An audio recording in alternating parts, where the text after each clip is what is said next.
Chennai super Kings നേടിയ IPL കിരീടങ്ങളിലൊക്കെയും ആരുടെയൊക്കെയോ ചതിയുടെ കരങ്ങൾ ഒളിച്ചിരിക്കുന്നതായിട്ട് പലതരത്തിലുള്ള റിപ്പോർട്ടുകൾ പുറത്തേക്ക് വന്നിട്ടുണ്ട്. മുദ്ഗാൽ കമ്മിറ്റി റിപ്പോർട്ട് പുറത്തേക്ക് വരാതിരിക്കാനുള്ള പ്രധാനപ്പെട്ട കാരണം ഈ ചെന്നൈ സൂപ്പർ കിങ്സ് എന്ന ടീമിലെ പ്രധാനപ്പെട്ട 3 താരങ്ങളാണ്. ആ താരങ്ങളുടെ പേര്, അതിനകത്ത് ഒരാൾ ഗോൾഡ് ലെവൽ അപ്രീസിയേഷൻ ഉള്ള ആളായതുകൊണ്ട് ആളിന്റെ പേര് പുറത്തേക്ക് വന്നു കഴിഞ്ഞാൽ അത് ഇന്ത്യൻ ക്രിക്കറ്റിന്റെ തന്നെ ഇമേജിനെ നെഗറ്റീവായിട്ട് അഫക്ട് ചെയ്യും എന്നുള്ളത് കൊണ്ട് മുദ്ഗാൽ കമ്മിറ്റി റിപ്പോർട്ടിൽ ഉൾപ്പെട്ട താരങ്ങളുടെ പേര് ഇപ്പോഴും വെളിച്ചം കാണാതെ അകത്തിരിക്കുവാണ്.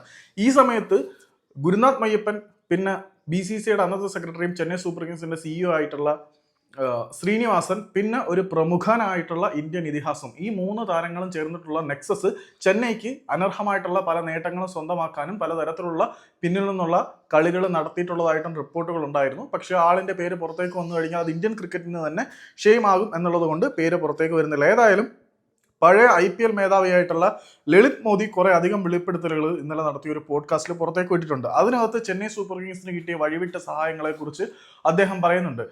പലരും പറയുന്നുണ്ട് മുംബൈയുടെ നിതിൻ മേനോനെ എന്ന് പറയുന്ന അമ്പയർ, നമുക്ക് നിതിൻ മേനൻ മുംബൈക്ക് വേണ്ടി കൈകൾ ഉയർത്തുന്നുണ്ട്, മുംബൈയുടെ കോഴയാണ് എന്ന് പറയുന്നുണ്ട്. പക്ഷേ യഥാർത്ഥത്തിൽ അമ്പയർമാരെ കോഴയിലൂടെ സ്വാധീനിച്ചിരുന്നത് ചെന്നൈ സൂപ്പർ കിങ്സ് ആണ്. അതിനുവേണ്ടി കൃത്യമായിട്ടുള്ള അണ്ടർ പ്ലേകൾ നടന്നിട്ടുള്ളതായതിന്റെ സൂചനകൾ ലളിത് മോദിയുടെ പോഡ്കാസ്റ്റിൽ നിന്നും പറയുന്നുണ്ട്.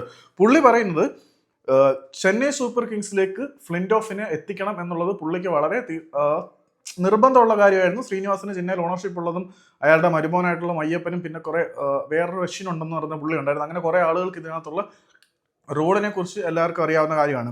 പുള്ളി പറഞ്ഞത് CSKയിലേക്ക് ഫ്ലിൻഡോഫിനെ എടുക്കേണ്ടത് കൊണ്ട് വേറെ ആരും താരത്തിന് വേണ്ടി ബിഡ് സമർപ്പിക്കരുത് എന്ന തരത്തിലൊരു വാണിംഗ്, ഒരു മുന്നറിയിപ്പ്, ഞങ്ങൾക്ക് ഫ്ലിൻഡോഫിനെ വേണം, അതുകൊണ്ട് വേറെ ആളിന്റെ പിന്നാലെ പോകരുത് എന്ന തരത്തിലൊരു വാണിംഗ് മറ്റ് ഫ്രാഞ്ചൈസികൾക്ക് നൽകിയിരുന്നതായിട്ട് ലളിത് മോദി വെളിപ്പെടുത്തുന്നുണ്ട്.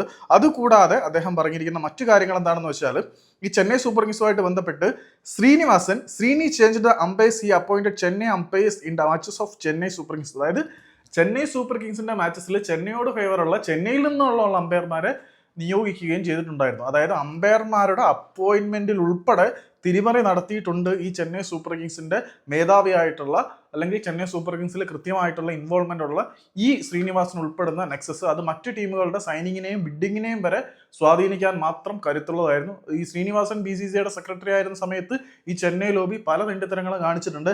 അതൊക്കെ ഒന്നൊന്നായിട്ട് പുറത്തു വരുന്നുണ്ട്. അതിന്റെ കൂടെ നമ്മുടെ കൊച്ചി ടസ്കേഴ്സിനെ തൊലച്ച ഒരാളുടെ കഥയും കൂടെ എണ്ണം പറഞ്ഞിട്ടുണ്ട്. അടുത്ത വീഡിയോ ആയിട്ട് ചെയ്യാം.